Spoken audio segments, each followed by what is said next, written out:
한 번 뜨면 전차 수십 대 격파는 기본. 어지간한 기관포탄 정도는 그냥 맞아가며 공격을 퍼부을 수 있어 전차들의 저승사자라 불리는 아파치 공격 헬기. 지난 1986년 미 육군에 처음 도입된 이후 약 40년간 최강 공격 헬기로 군림해 왔는데요. 북한의 압도적인 전차 물량에 골머리를 썩이던 우리 육군도 지금까지 36대의 아파치 헬기를 도입해 운영해오고 있습니다. 그런데 이달 초 추경 예산이 통과되는 과정에서 아파치 도입 예산이 100억 원에서 3억 원으로 확 줄었는데요. 그나마 남은 3억 원도 다른 사업에 전용될 예정이라 아파치 추가 도입 계획은 사실상 백지화된 거나 다름없습니다. 이런 결정에 가장 큰 영향을 준 건 다름 아닌 러시아 우크라이나 전쟁인데요. 이 전쟁에서 값싼 드론이 그야말로 맹활약을 벌이면서 이럴 거면 굳이 비싼 공격 헬기를 더 사들일 필요가 있냐는 목소리가 높아진 겁니다. 차라리 그 돈으로 드론에 투자하는 게 맞다. 우크라이나 보고 적용해야지. 도입하면 2050년까지 써야 하는데 그때까지 쓸모가 있을까? 공격 헬기 이거 진짜 드론에 밀려 사라지게 되는 걸까요?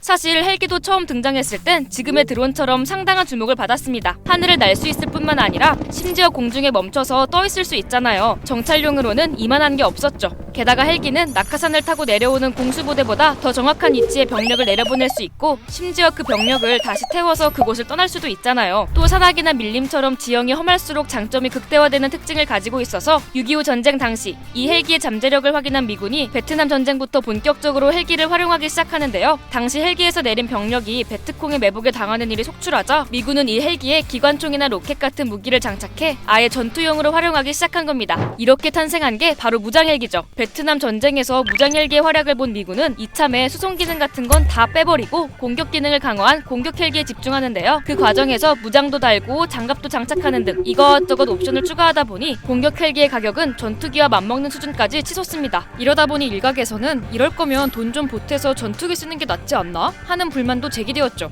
하지만 걸프전에서 공격 헬기가 이라크군 전차를 상대로 압도적인 스코어를 내며 활약하자 공격 헬기의 성능을 의심하는 목소리는 쏙 들어가게 됩니다. 이렇게 아파치가 이라크에서 소련제 전차들을 쓸어버리는 모습을 보며 저 멀리 환호하는 나라가 있었으니 그건 다름 아닌 대한민국. 지금도 마찬가지긴 하지만 당시에도 북한이 보유한 전차는 수천 대에 달해서 질적으로는 떨어졌지만 그 물량만큼은 결코 무시할 수 없는 수준이었거든요. 이런 상황에서 걸프전에서 활약하는 아파치의 모습은 우리 국군에게 한 줄기 빛처럼 보였고 우리 국군은 걸프전이 끝나자마자 즉시 아파치 도입을 추진하게 됩니다. 그러나 시간이 흐르면서 공격 헬기의 위상에 조금씩 금이 가기 시작하는데요. 공격 헬기의 주 목적 중 하나가 바로 전차를 때려잡는 거였는데 아르메니아 아제르바이잔 전쟁에서 드론이 그 역할을 대신하기 시작한 거예요. 물론 성능 측면에서는 여전히 공격 헬기가 드론보다 우위에 있긴 하지만 드론은 이러한 열세를 극복할 정도의 압도적인 가성비를 가지고 있었거든요. 계약 조건에 따라서 그 대당 가격이 천차만별이긴 하는데 아파치의 경우에는 대당 가격이 400억에서 500억 정도 합니다. 근데 전 세계 베스트셀러라 불리는 스위치 블레이드 자폭형 공격 무인기가 있는데요. 대당 가격이 5천만 원이기 때문에 압도적인 가성비를 나타낸다고 할 수 있겠죠.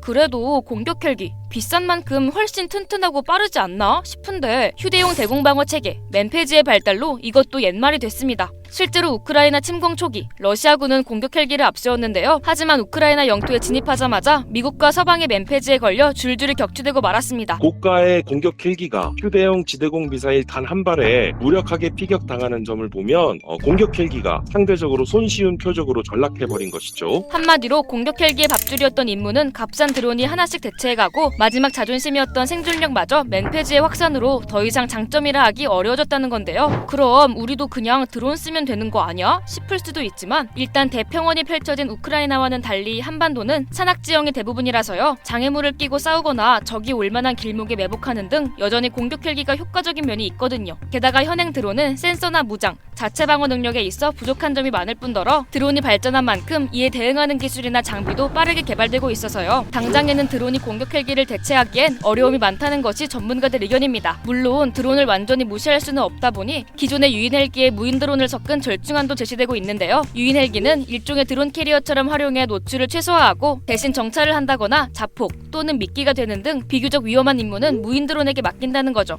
오랜 시간 전차들의 악몽으로 군림해온 공격 헬기. 그러나 공격 헬기도 시대의 흐름을 이기지는 못하는 것 같은데요. 최근 미 육군의 경우에도 51조 원 규모의 재정비 계획을 통해서 기존의 유인 공격 헬기를 저비용의 군집 드론으로 대체하는 전환 프로젝트를 추진 중입니다. 드론은 사실 사실 앞으로 유무인 복합 체계의 결합으로 인해서 보다 더 진화된 그런 군사형 드론 무인기가 출현될 것으로 기대되기 때문에 다양한 임무 영역에서의 수행이 가능할 것으로 보여집니다. 드론 전쟁의 시대. 과연 공격 헬기는 살아남을 수 있을까요? 또 우리는 이러한 변화 속에서 어떤 전략을 택해야 할까요? 여러분의 생각을 댓글로 남겨주세요.